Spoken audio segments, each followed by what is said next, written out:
Tonight I'm so to have Kenji in the house cooking from his new book, Walk. I think all of you are familiar with Kenji's work. He is an award-winning cookbook author, food lab, Every Night's Pizza Night, and most recently, The Walk.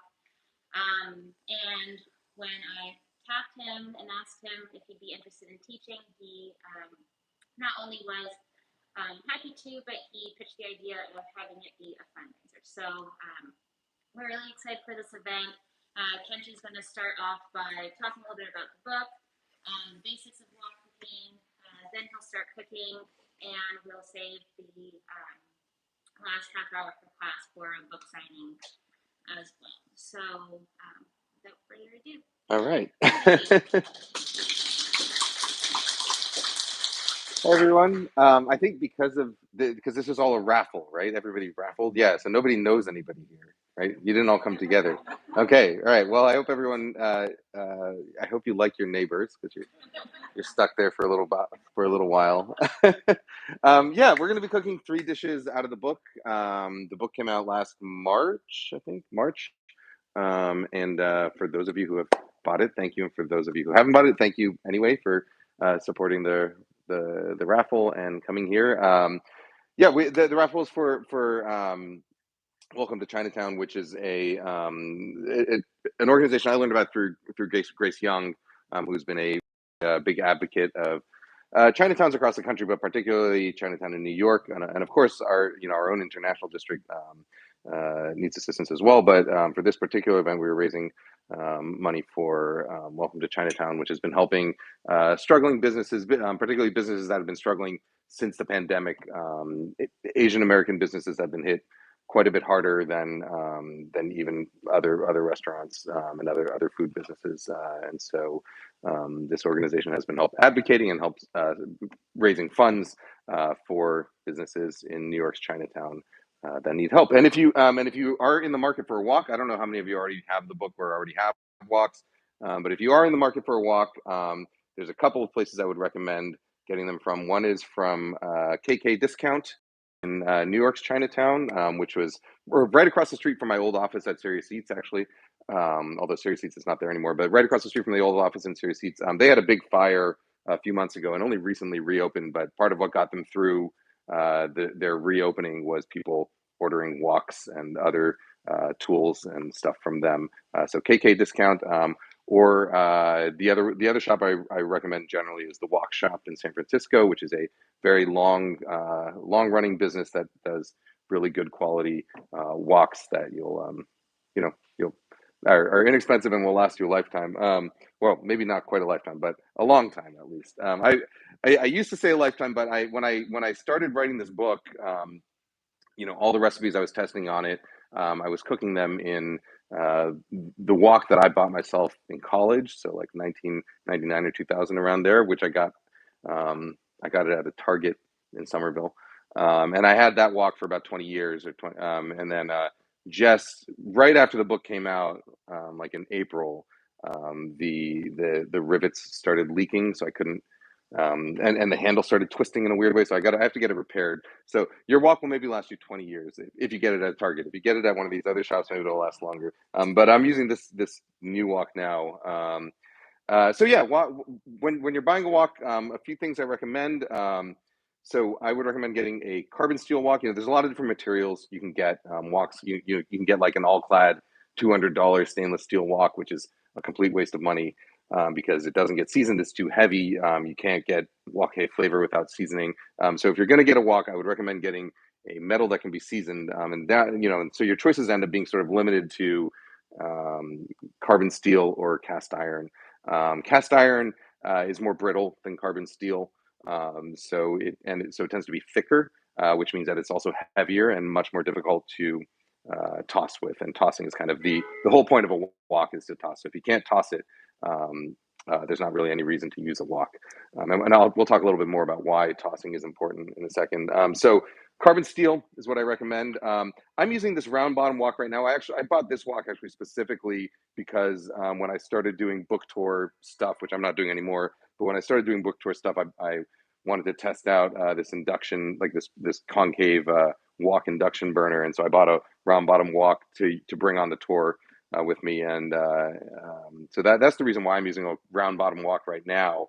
In general, for Western ranges, I recommend getting a flat bottom wok, because a round bottom wok will kind of rock around, and also because Western ranges tend to have a diffuser that spreads the heat out a little bit wider, because they're designed for these big flat skillets. If you use a round bottom wok, a lot more of the heat actually ends up kind of dissipating. Although, excuse me, for the best possible setup, if you're going to cook in a wok, I would recommend either getting an outdoor range, and I have a few different recommendations. I think the most easily available and inexpensive one is called the Big Kahuna Wok Burner, or something like that. It's something like 60,000 BTU per hour. Whereas most home ranges are somewhere in like the 12 to 15,000 BTU range. Some of them might go up to 15, 20,000 BTUs per hour. But that one's about 60,000 BTUs per hour, I believe. And then you can go higher, if you're really going to get like a really big wok and cook like sort of restaurant style portions, and you really want that giant flame, you can get wok burners that go up to like 150,000 BTU or so. I did. Oh, by the way, I'm just gonna like blather on for a while. So if you have questions, yeah,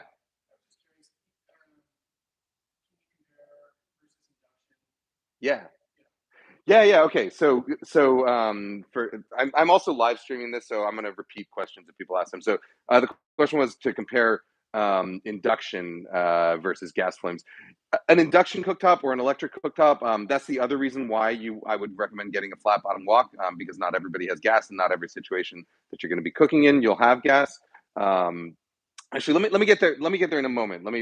I'm going to finish talking about my two recommendations for the best possible setups. So if you have the outdoor space and you want to get a dedicated wok burner, you should do that. What I wouldn't recommend is getting like I tested out turkey fryers, which go from like 150,000 to even 200,000 BTU, and you need like a special adapter to get your propane tanks to work on those. But I actually wouldn't recommend those, because those turkey fryers, again, have like a very wide flame setup, and they're designed for big pots. And so when you try and cook on a wok on a turkey fryer, a lot of the heat comes out, and more importantly, like when you're trying to cook here, like you're getting this giant blast of heat onto your hand, so you need to like wear welding gloves to be able to cook on a turkey fryer.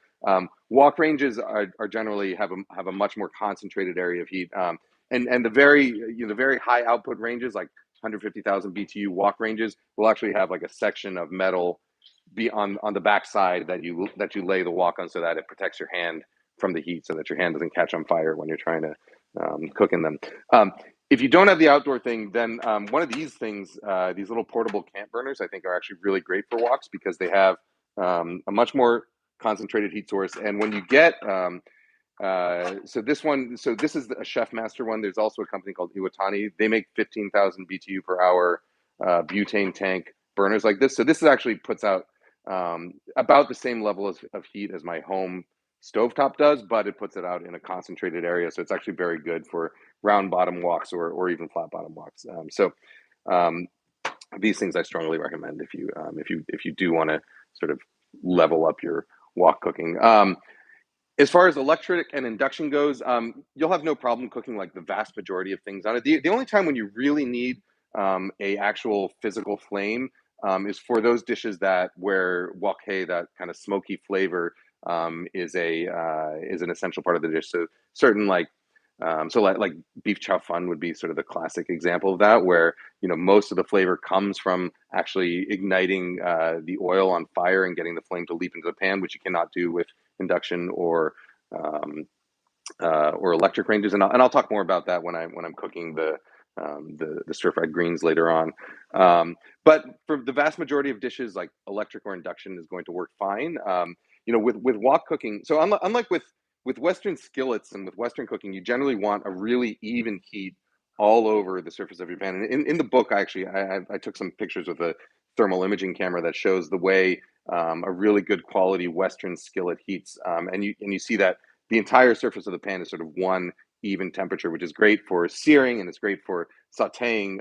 With a wok, on the other hand, you generally want there to be that sort of area at the bottom of really concentrated high heat, and for it to sort of progressively get cooler as the heat moves up, because your food is going to spend a lot of time in the air, which is where sort of evaporation takes place, so that you get rid of excess moisture, and then it's going to spend a lot of time kind of passing through that hot zone at the very bottom of the wok. So that's kind of the cycle of stir frying. Gets really hot, then it flies through the air so that moisture can evaporate off. Then it gets really hot again, goes through the air so that moisture can evaporate off. And that's how you get that sort of um, the texture of stir fried foods, which is different from if you tried to cook it in a Western skillet. Like a hard sear is different from what you get when you stir fry food. So most stir fried foods, you're not going to get that sort of like brown crust on the outside of them. That's not really part of the flavor profile. I think of it like with a lot of Western foods.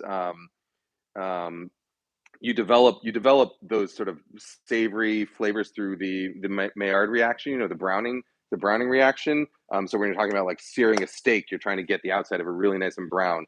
Or if you're, or you might be making a sauce, like if you're making like a French dish where you roast a chicken and then you take the carcass and you make a stock out of it, and then you reduce that down and down and down, and you get the sort of really concentrated chicken flavor. You're kind of concentrating all these proteins and those browned flavors. Whereas with wok cooking, like most of the food you're cooking really really fast, you're not actually developing much browning on the meat or the vegetables themselves. Instead, you're relying on sort of these aged sauces and condiments to add those kind of savory flavors. So soy sauce has a ton of umami flavor built into it. And so that's why you don't really have to worry so much about kind of getting a hard sear. And so with a lot of like the example we're going to do today, we're doing this fish fragrant. I think I said fish fragrant chicken in the recipe packet, but I'm actually doing it with some pork. But same basic technique. But that we're going to be using a process called velveting, right, which is really just about getting the meat as sort of tender and sort of slippery as possible. And there's going to be absolutely no browning on the meat itself, but it's still going to have a lot of savory flavor because we're going to be using fermented bean paste. We're going to be using soy sauce, pickled chili. So all these things that are going to add flavor to them. So I don't remember where I started talking, but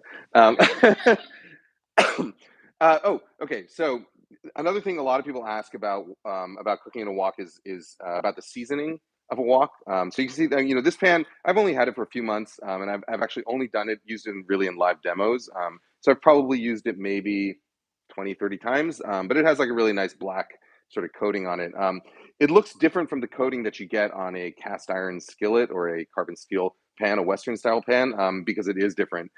So on a carbon steel skillet or a cast iron skillet, Western style, what you're trying to do is build up a sort of a layer of polymers. So you rub oil into it, you heat it up, that oil heats up and polymerizes, you wipe it out, you add more oil, you repeat that process over and over. And so you end up building this sort of thick layer of polymers formed by the oil. And that works with Western pans because you're generally heating them evenly again. Whereas with a wok, you're heating them unevenly. And so you get this kind of warping that takes place, because the bottom gets heated really hot and the edges are cooler. So the bottom expands more than the edges do. And so it's pretty impossible to actually get a thick layer of polymers to build up on a wok.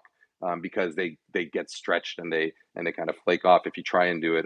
The other thing is that with the wok, you're pretty much every time you're cooking in it, you're going to be adding a sauce, adding soy sauce, adding wine. You're going to be adding liquid ingredients and acidic ingredients that are going to like rapidly shock it thermally. And so again, you get this sort of like contraction and expansion of metal that makes it really hard to build up seasoning. But that's okay. The seasoning that you're trying to build up in a wok is different from the seasoning that you're building in a carbon steel or cast iron skillet. In a wok, it's really much more of a per use thing. So what you're actually trying to build up, it's not even building up. What you want is just that layer of black oxide, which is the reaction that the metal gets when you heat it up with oxygen. So you don't even really need to build up like this thick layer of oil each time. So when people talk about seasoning on a wok, really they're talking about properly preheating it and then treating with oil. And when we get to the actual stir fry part, I'll talk a little bit more about that. And yeah, I'm gonna start getting into the cooking. Is that all right? Yeah, we ready to go? Does anyone have any questions before we start cooking? No? Okay. So I'm going to cook three different dishes today. And one of the things I really love about cooking in a wok is that the actual final cooking part is really fast. So I'm going to be prepping most of the dishes and doing a couple of sort of like par cooking steps in advance. And then at the end, you'll see we're gonna basically stir fry one dish after the other.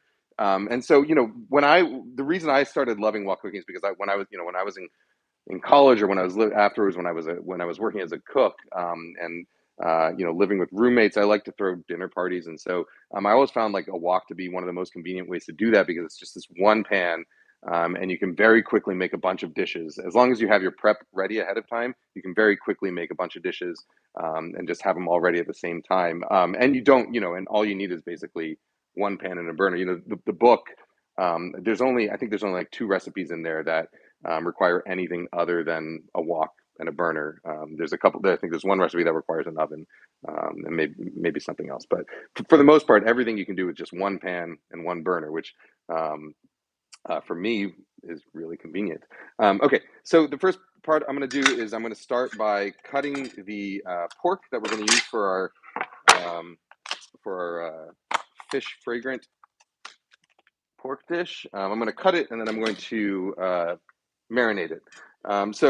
This is pork leg. You can use pork loin, or you can use chicken.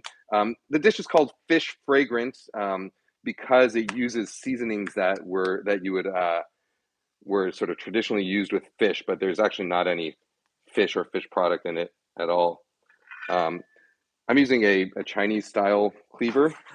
You can use whatever knife you want, but so I'm first cutting horizontally. If you find this sort of horizontal cut to be uh, either difficult or scary or whatever, you don't have to do it that way. You can also just cut. You can cut this way into thin strips. Generally, I like to cut horizontally, just because you get these wider strips that we can then sort of stack on top of each other and sliver. But I'll show it to you both ways. And feel free to stop me anytime and ask me whatever you want. This dish calls for relatively lean cuts of pork. Um, and now, so I'm going to cut. I first cut with the grain into sort of flat slabs, and I'm going to cut against the grain into thin slivers.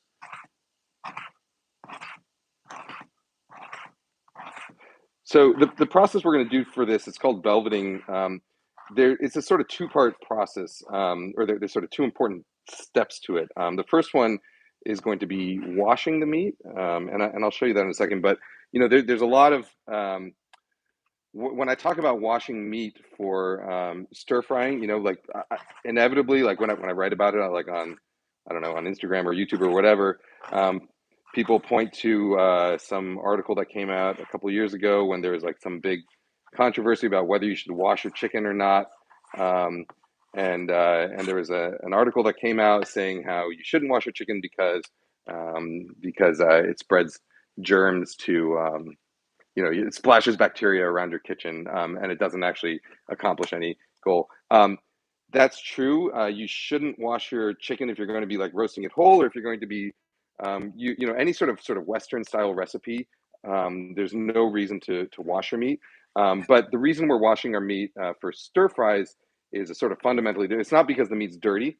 We're doing it mainly. It's more of a sort of a texture enhancing thing, and so when I started. Does anyone follow Wang Gang on YouTube? It's a chef in Sichuan.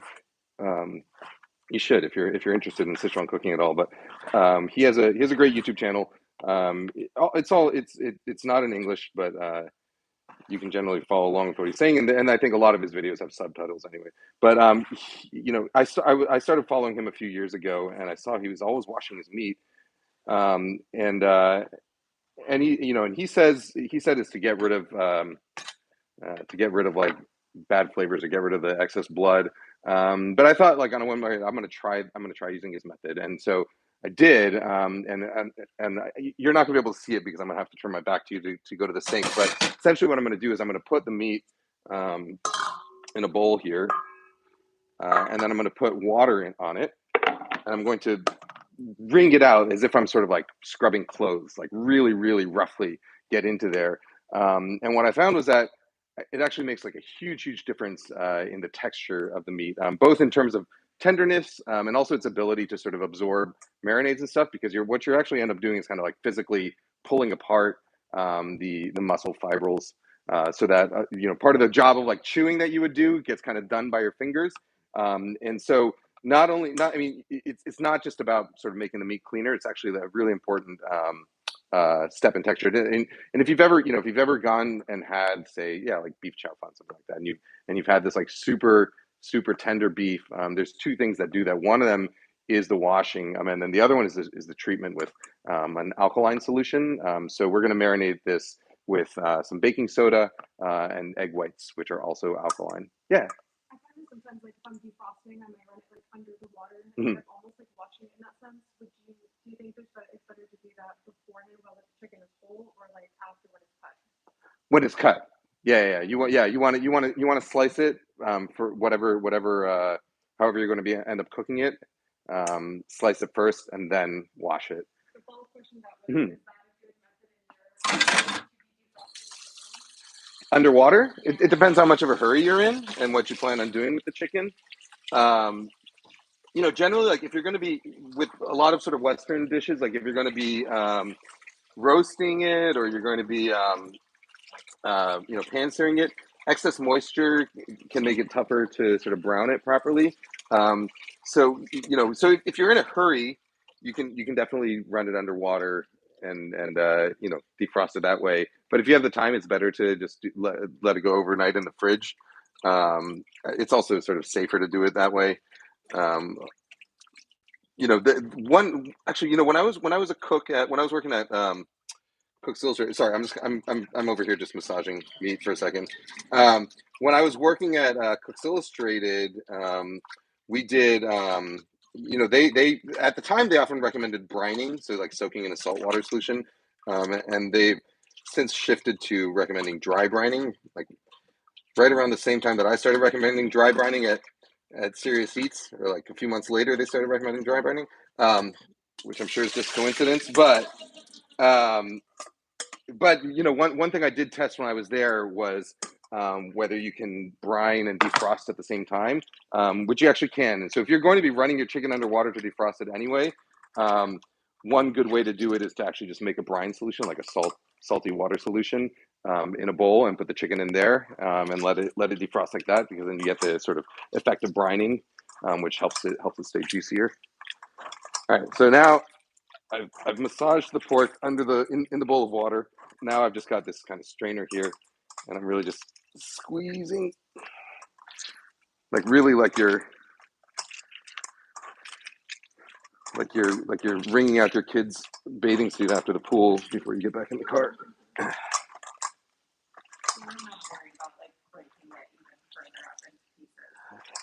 I mean, my hands are not strong. Maybe if your hands are especially strong, you might end up completely mangling it. So use your own discretion there, I would say.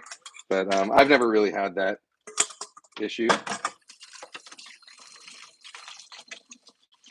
Just quickly wash my hands now.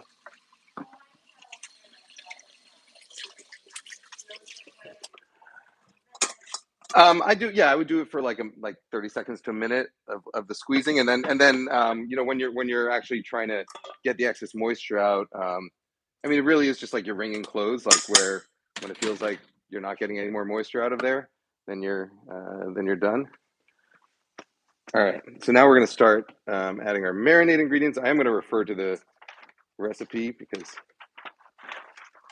I wrote it down, so I don't have to remember it. Although when I cook at home, or if you watch my YouTube videos, I generally don't follow the recipe, but I do kind of want it, because everyone's working from a recipe packet. I do want to at least be relatively close to accurate here today. All right. Yes, we vigorously agitated. All right, so now we're adding salt. This is about a pound of pork, by the way. So we're adding about a teaspoon of salt.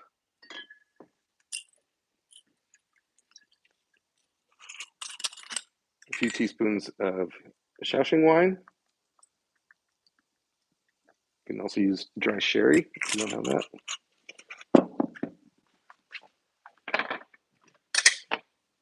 That's cornstarch. Oh, here's the baking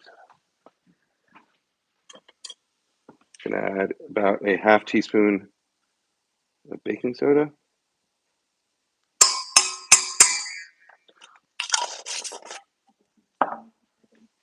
What's that? Oh, I did not bring the MSG today, but yeah. So okay, so the baking soda and the egg white. So egg whites are also mildly alkaline. So the alkalinity is what's going to. Sorry, that's one egg white is what's going to help the meat stay tender as it cooks. The mechanism by which it works is not completely well understood. I've seen a couple of scientific articles that have postulated some things, but as far as I know, and you know, and if someone has seen the research that confirms it, or that has been proven, I would be very happy to see whether here or at home. But yeah, but the mechanism by which it works is not actually really that well known. But when you treat meat with alkaline solutions, they don't tighten up as much when you cook them, and so they retain more moisture and they also get more tender. So yeah, so beef, chicken, pork, anything like that. If you treat it with baking soda or egg white, or sometimes even in places that have very hard water, it can also have that effect on them. Like washing them in very hard water can have that effect, but it makes them more tender. And then last is the cornstarch. Another question. Yeah, of course. Do you have to cook it in water for the baking soda to take effect if you do not cook it in liquid? Yeah, so we're gonna be doing a process called water velveting. So velveting. If you ask like a chef in a restaurant what velveting is, most of the time they'll tell you that you par cook it in oil. Um, I find it relatively impractical to do that at home because I don't always have a wok full of oil at home to velvet things in. So I like to water velvet. So basically just like par cook it in water, which will then kind of drain off before we stir fry. Um, you don't have to. You will still get some tenderizing effect from the baking soda, even if you just go straight to stir frying. I find velveting to be like a really useful step because it actually, um, even though it's an extra step right now, I find it actually makes the end process of stir frying a lot faster because you're basically par cooking the meat now, so that later on you don't have to worry about like searing everything. You don't get that, you don't get that effect where you try and put too much in there at once and everything kind of steams and bubbles, and instead of searing properly, or instead of drying and being able to toss with the sauce, you get this kind of like wet glop.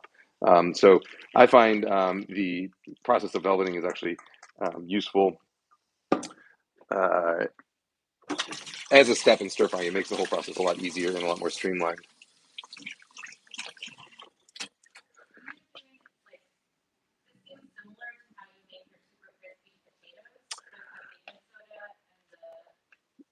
Yeah, that it does.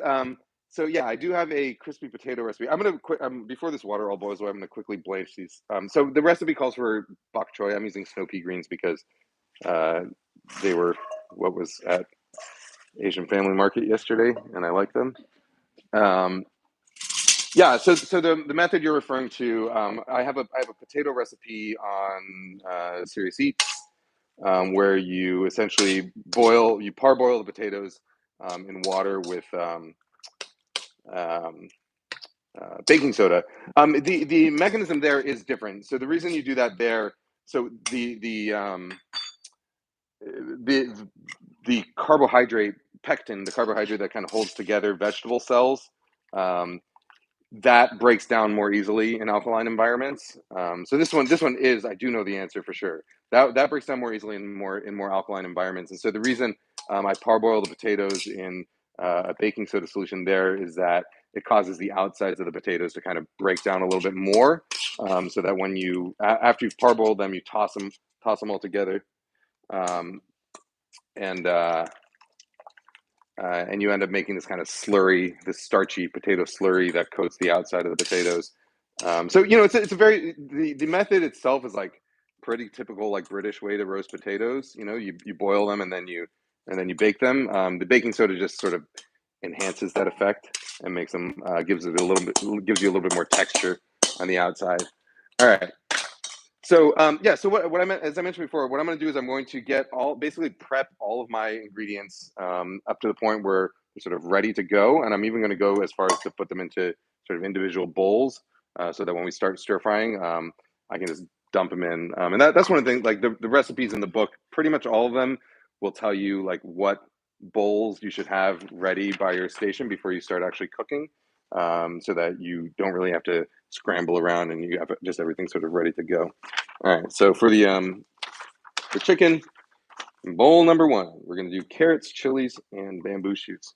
So these are canned bamboo shoots that I'm using. You can get you can find them fresh at some Asian market. Actually, at Asian Family Market, they have fresh bamboo shoots also. But I just had canned ones from my pantry. Oh, I think I forgot my vegetable peeler. Say again.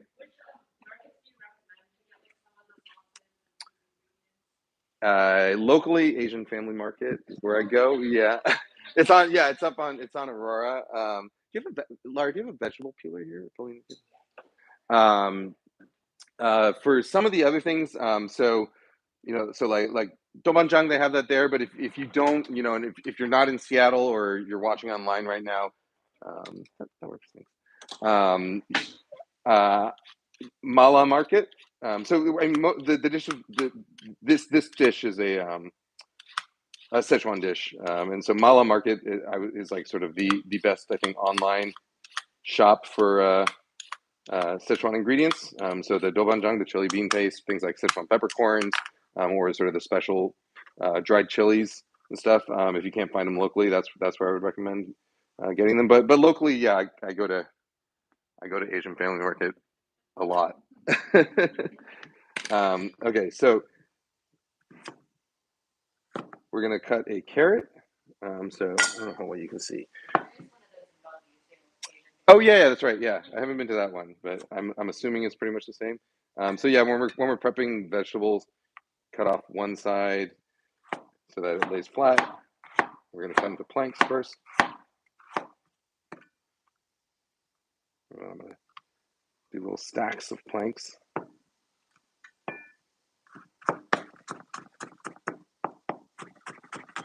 and cut across into shreds. If you have like a mandolin, you can also do this in those.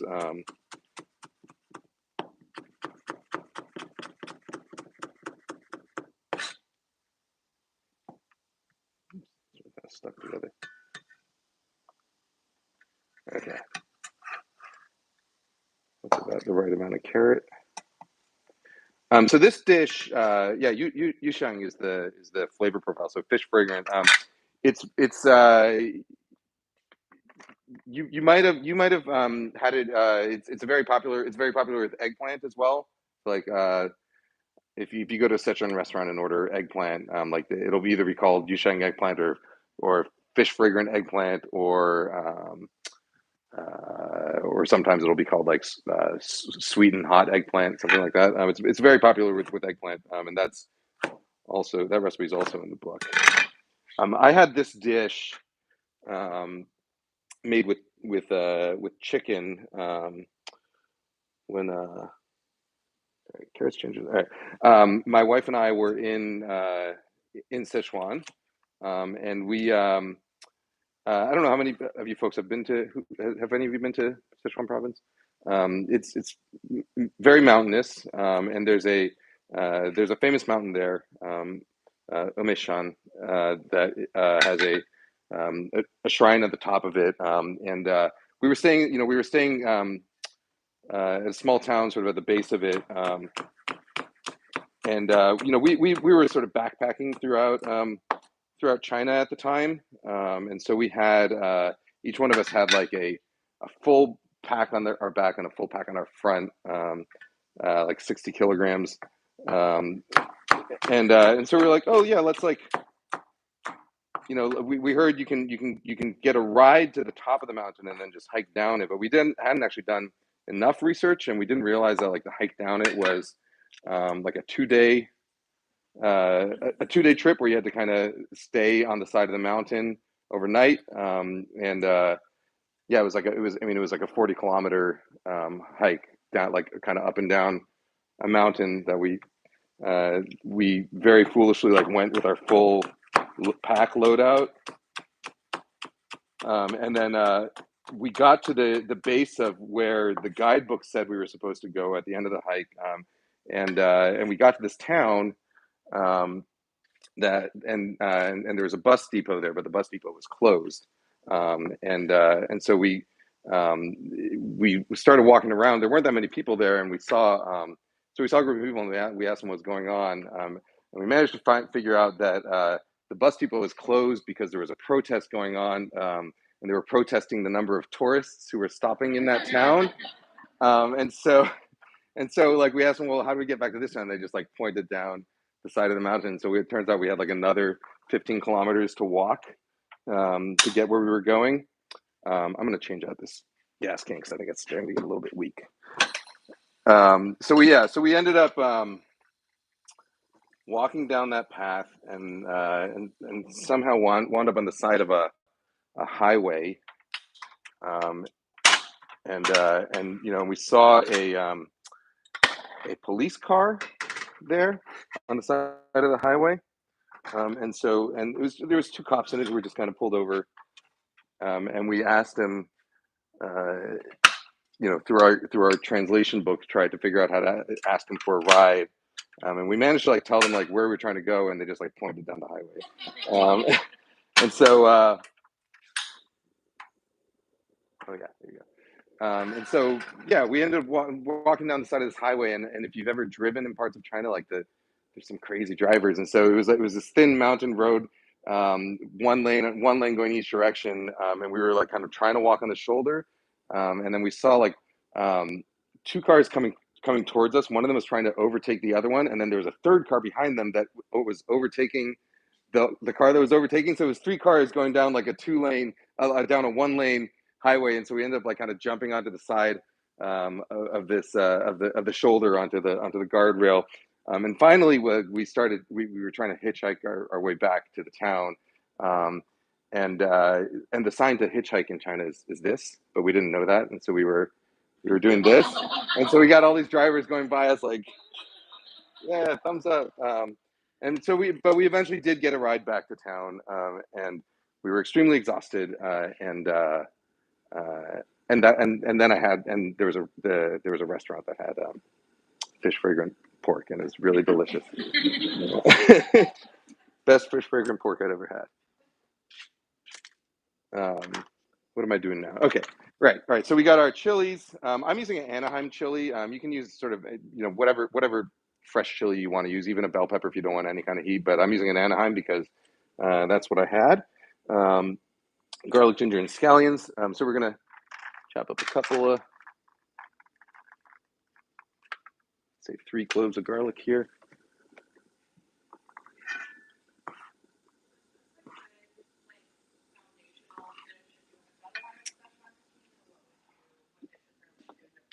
Yeah, I mean this one I would say it's good because it has like a few different techniques in it, and it also has sort of some special ingredients that get called for in quite a few different Szechuan dishes. But I think it's good because it shows you this velveting technique, which comes in useful for all kinds of dishes. And it's like I think in the book, some of the recipes have velveting steps, some of them don't. You don't always have to velvet, and in fact, even the dishes that do have velveting, like if you want to skip that step, you can.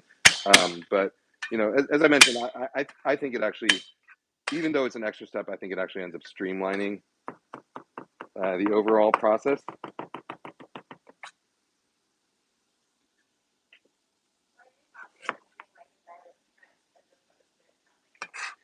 You can, yeah, you can absolutely use a garlic press. So with garlic, um, garlic, so garlic and onions, alliums in general. So the aroma that comes out of them, in particular, sort of like the sharper flavors that come out of them, um, they don't exist uh, in that state in the raw garlic. So the garlic cells and onion cells have these sort of precursor chemicals that once you rupture them, they combine and form those They're called the lacrimators, the things that make your eyes water, the things that give them the sort of that characteristic, really sharp flavor. And so what that means is that the more the more finely you crush your garlic or chop your garlic, the stronger that flavor becomes. And so that's the reason why sort of pre-minced garlic pastes and things like that generally are not very good, because those chemicals, well, they'll either blanch the garlic so that those chemicals don't form, and so they're flavorless, or they won't, and you get sort of an excess buildup of those flavors. Um, I mean, it's a really easy thing to test at home yourself. If you get an onion or a couple of garlic cloves, like take two garlic cloves, um, finely mince one of them, put it in a sealed container, and just let it sit there overnight, right? And then the next day, take the other clove, mince it the exact same way. Smell the freshly minced clove compared to the one, and then open up the container. The container you open up, or if you do it with an onion, like slice an onion and stick it in the container, then open up, it's going to smell really, really strong compared to the freshly minced one. And the same thing, you can test this at home also. You can try running garlic through a garlic press versus smashing it with the side of a knife, versus like in a mortar and pestle, versus chopping it, and just smell the difference, and you'll find that unless the laws of physics are suspended in your home kitchen, you'll probably find that the ones that are more finely chopped and more finely smashed are going to have a stronger flavor, which is neither good nor bad. It's just it is what it is. So it's kind of a choice you have to make yourself. So for this dish, I'm going to be cutting these scallions into couple lengths of a couple of inches, and then kind of slivering them, quartering them, or slivering them lengthwise. The idea here, and you'll see this is sort of a common theme with a lot of stir-fried dishes, is that you want most of the foods to sort of be the same basic shape. So if a dish calls for like diced chicken, in general, you're going to be dicing your vegetables, and if a dish calls for shredded meat, you're going to be cutting your vegetables into long, thin strips, so that everything kind of can be picked up easily.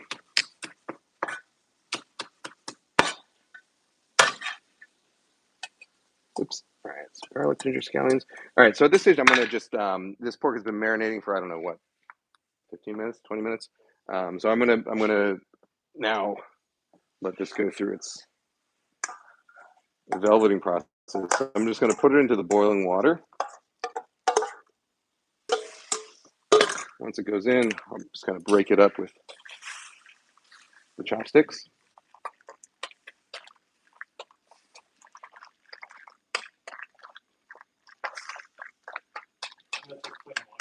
This is just plain water, yeah. Yeah, the marinade was already kind of salted. It looks a little green because I blanched the pea greens in here earlier.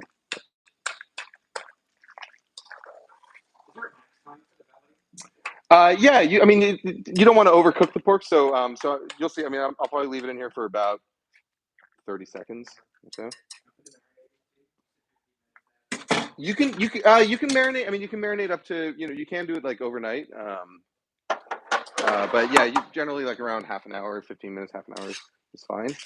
And so once this is done velveting, I'm going to take it out and I'm going to spread it on a sheet tray like this. And the idea is that we want to encourage evaporation. So with stir frying, with any kind of cooking, the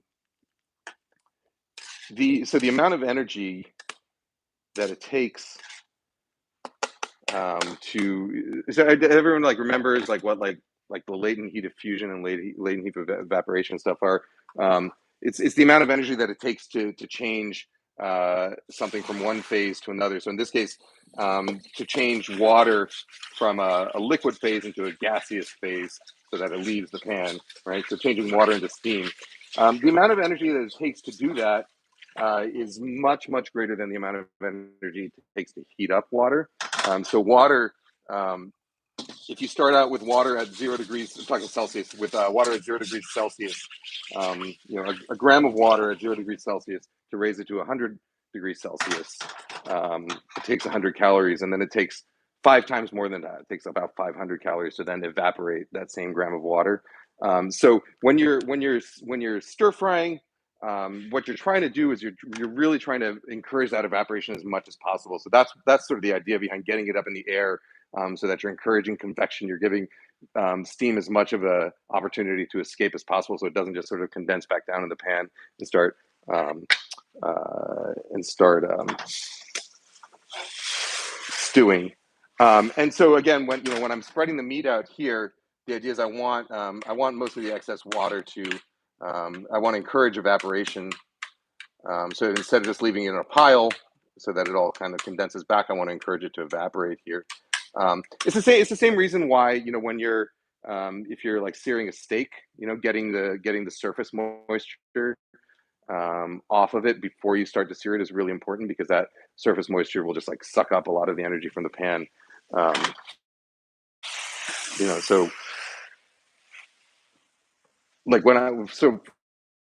for like steak, I recommend people take the steak out the day before they're going to cook it, salt it, and put it in the fridge uncovered, and leave it there uncovered overnight, so that the outside gets nice and dry, so that when you actually go to sear it the next day, it sears much more efficiently and effectively.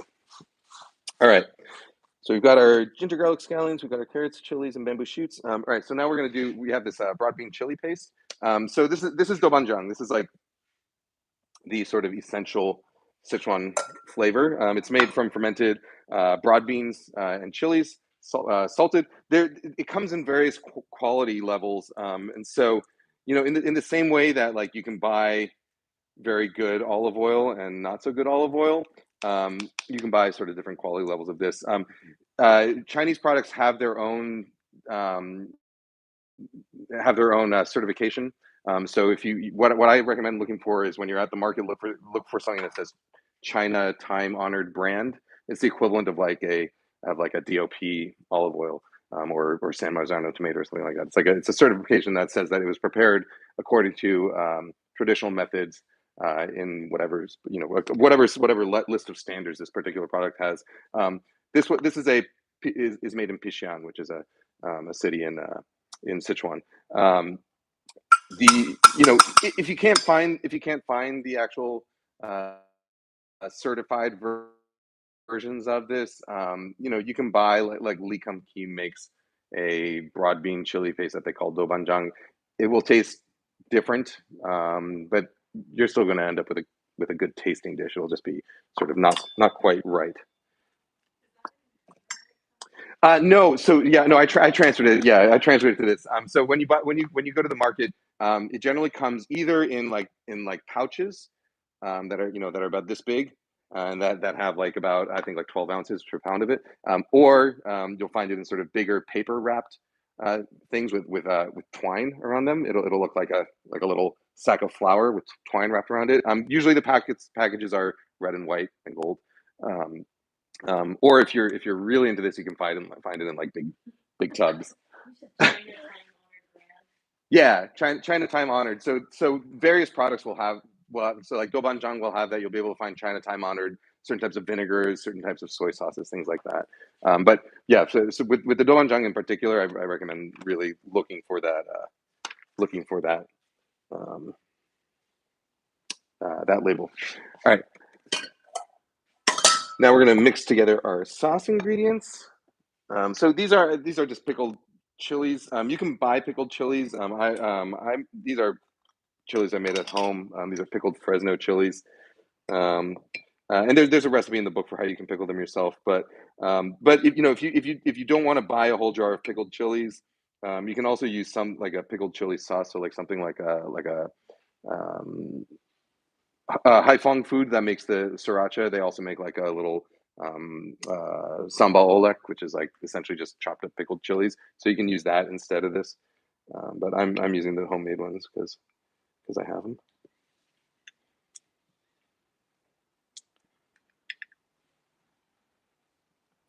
If you don't pickle your chilies, store bought will do just fine. So the pickled chilies plus some of their, I'll get that later, plus some of their pickling liquid, and then also some couple tablespoons of dry sherry or Shaoxing wine.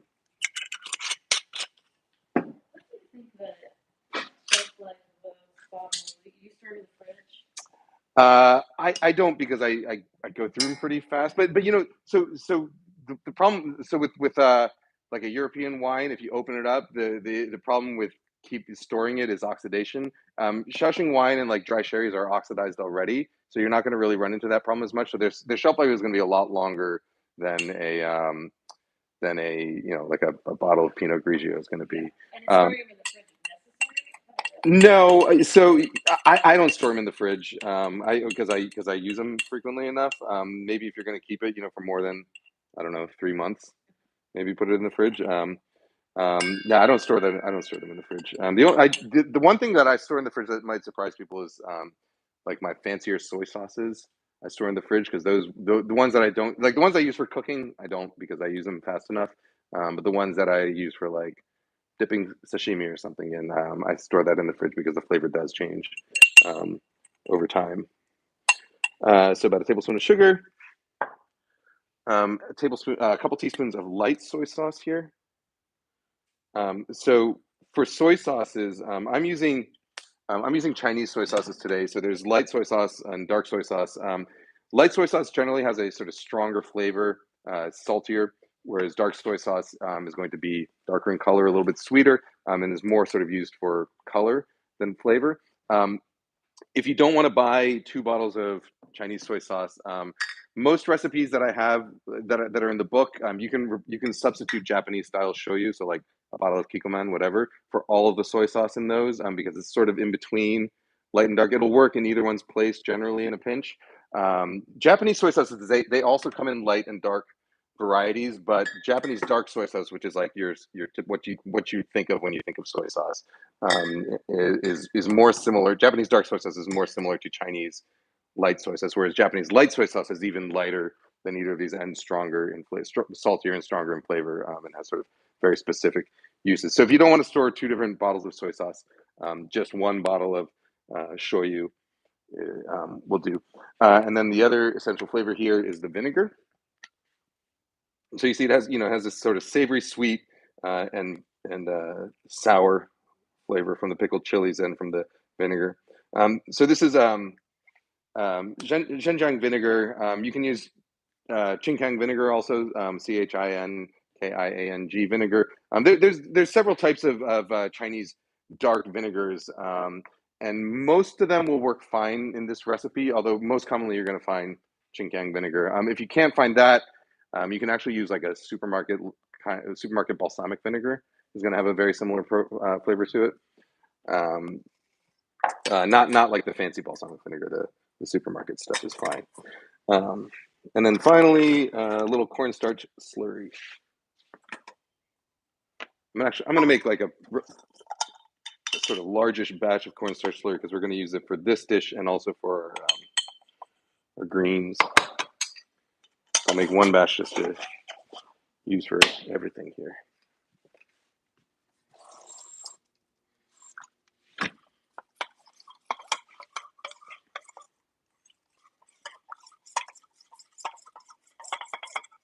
Okay. All right. So we got our pork all prepped here. That's ready to go. I'm gonna do the fried rice now. So this fried rice. So this is rice that this is actually Japanese rice that I cooked a couple days ago. And then basically any rice is going to work for fried rice as long as it's not like a super long like basmati. You probably don't want to do for fried rice, but regular sort of Carolina rice, Calrose rice, Japanese style short grain rice, or even like jasmine rice will all work for fried rice. The key things for fried rice, either the rice has to be relatively freshly cooked, so you can cook rice.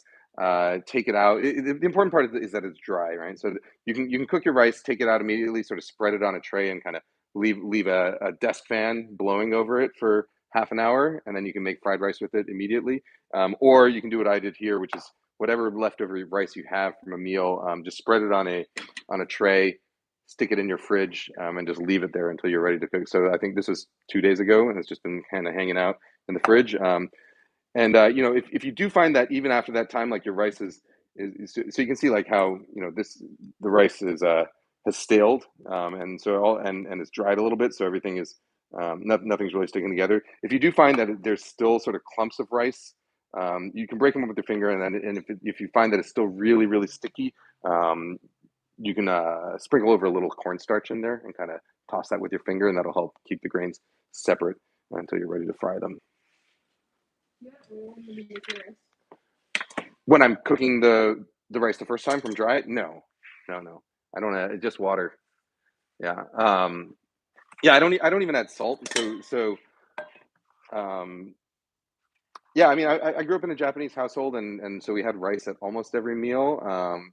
And and then I remember when I went to school and we had rice at school, it tasted really different because it had like butter and salt in it, and it was like something that like you kind of just like ate on its own. Whereas with like rice, at least in most Asian households, rice is kind of like the side thing. So you have these really intensely flavored dishes, and then the rice is kind of like the thing that you have on the side is like the to fill it up and to balance it out. And so like in Japanese food, like you'd have rice with pickles is a very common way to have it.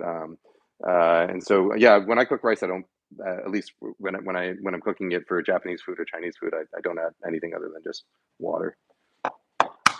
And if you do know you're going to be cooking rice for fried rice, like specifically for fried rice, you can also rinse the rice before you cook it. Usually, I don't bother, but if I know that I'm going to be just cooking it just so that I can have fried rice in the future, I would rinse it first because that gets rid of the surface starch so that it doesn't stick as much.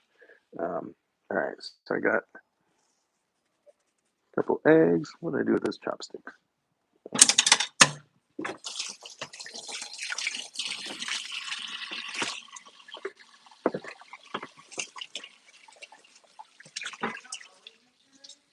Say again? I don't know. Yeah. Do you always rinse your rice?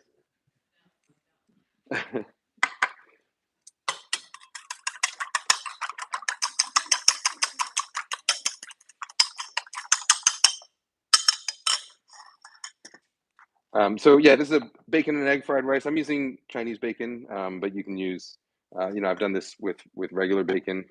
It's also delicious with regular bacon. What's that? No, this is Asian Family Market bacon.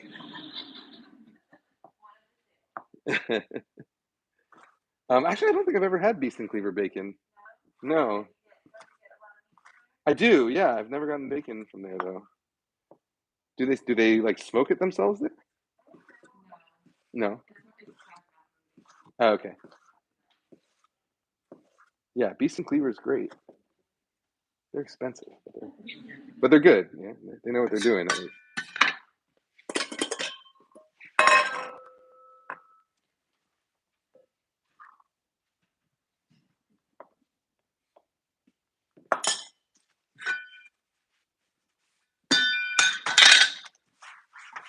If you don't want to trek all the way out to Asian Family Market, there's also, I mean, Wajimaya, and there's also, well, there used to be Viet Hoa.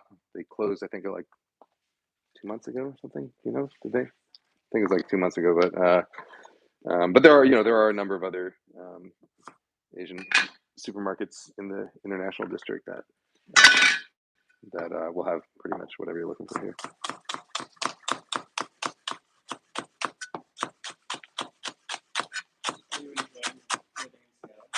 Yeah, yeah, it's great. The people could be nicer, but what's that? Oh, I'm sorry. Yeah, yeah. The question was, am I enjoying living in Seattle? And the answer is yes. Yeah, we moved to Seattle. We've been living in the Bay Area for a number of years, and we used to visit Seattle every year. So my wife did an internship out here out of college a while back, and so she lived here for 4 months, or out of grad school. And so she lived here for 4 months, and she really loved it. And I came out for like a month while she was out here. And then when we were living in the Bay Area, we started visiting like annually. Uh, and we're like, why don't we just move there? Because it's nice. Uh, and then, yeah, then during the pandemic, like my wife was working from home, and I was trying to get out of operating my restaurant, and so we're like, let's just move now. And so we did. So yeah, so we moved to Seattle because we like Seattle for no other reason. Boy, were we wrong. No, it's been great. It's been great. Good food. I mean, I picked up my daughter from kindergarten yesterday, and she was like, "Why is it night already?" And so that that's one of the downsides. But she's like, "You're so late picking me up," and I was like, "No, that's just how it is."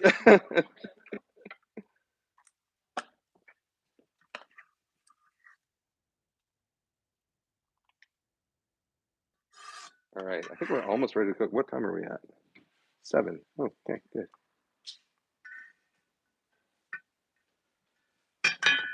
All right, so this is all of our fried rice ingredients, right? Yeah, fried rice.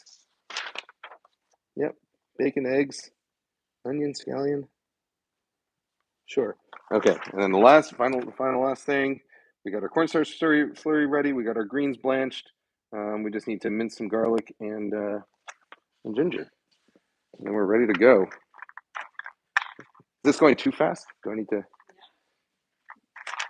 tell jokes or something?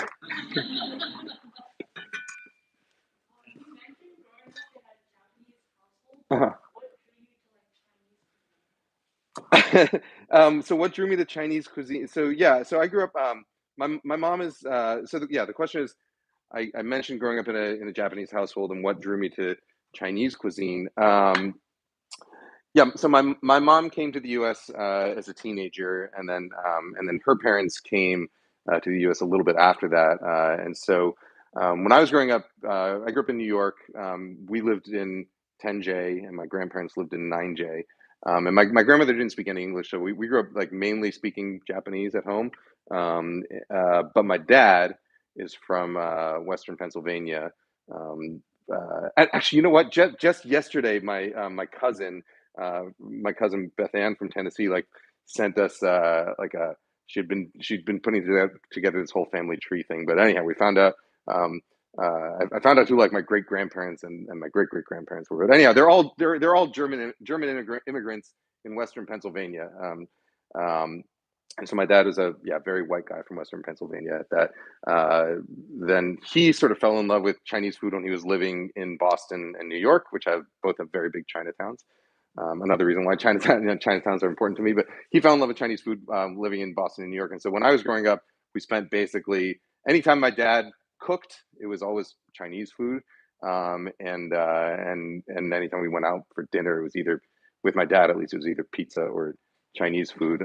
So most of my experience with Chinese cuisine actually comes from like New York and Boston's Chinatown. So in New York at the time, it was mainly Cantonese and Hong Kong style, and then of course like Chinese American stuff. Whereas in Boston, Boston had much more of a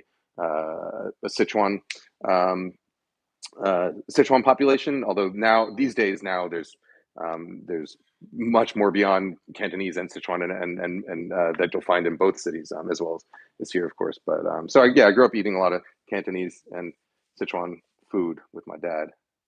And so that's how I fell in love with it. And that's sort of what my if you want books on specifically on Chinese cuisine, my book is not just Chinese cuisine, but if you want books specifically on Chinese cuisine or specifically on certain types of regional Chinese cuisines, I think there are much better authors than me who will give you that experience. So people like Grace Young or Fuchsia Dunlop, who did a lot of wrote some of the first English language books on Sichuan cuisine.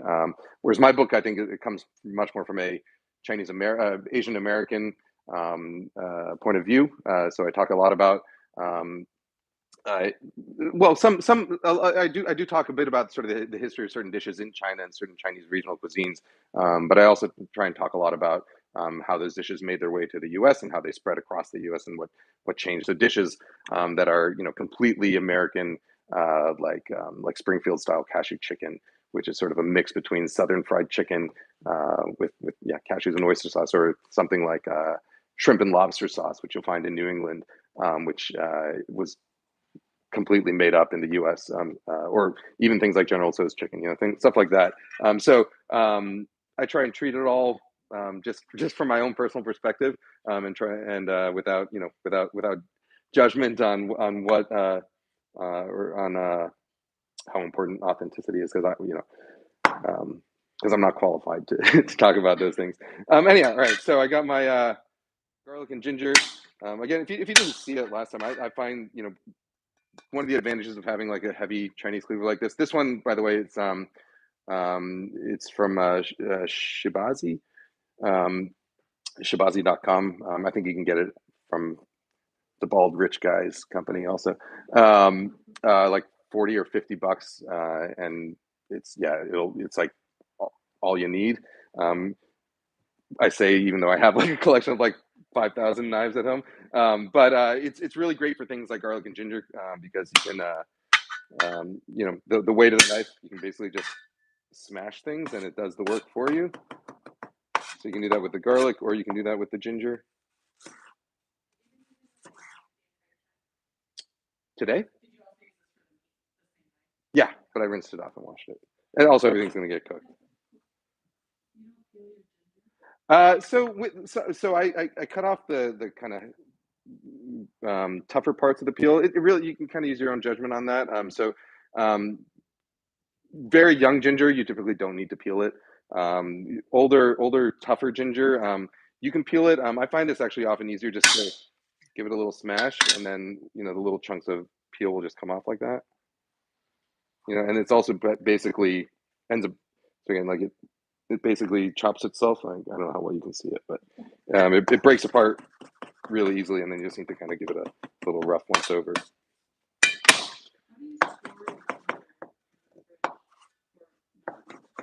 I store it in the fridge. Usually, I'll keep it in like a little deli container, or just in a bag in the vegetable jar.